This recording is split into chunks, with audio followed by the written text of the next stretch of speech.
to this me, Hannah, and here again for another vlog. So magtataka po kayo, bakit may hagdanan dyan? Kasi andito po kami sa creek.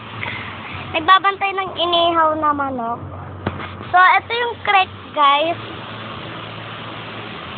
Kita nyo naman, ang dangerous talaga.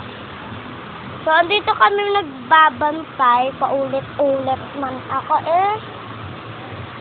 kasi si mama nasa loob, so magbabantay kami dito ng matagal.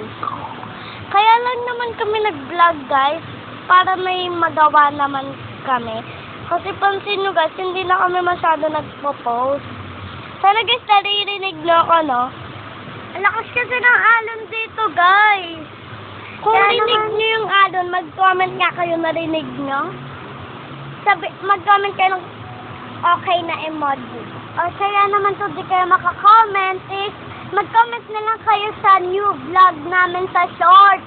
Kasi titignan namin yan araw-araw kung sino yung mga nag-comment. Yes. For real. So, dito na si mama. Ayan na si mama, guys. Nagpapay ko.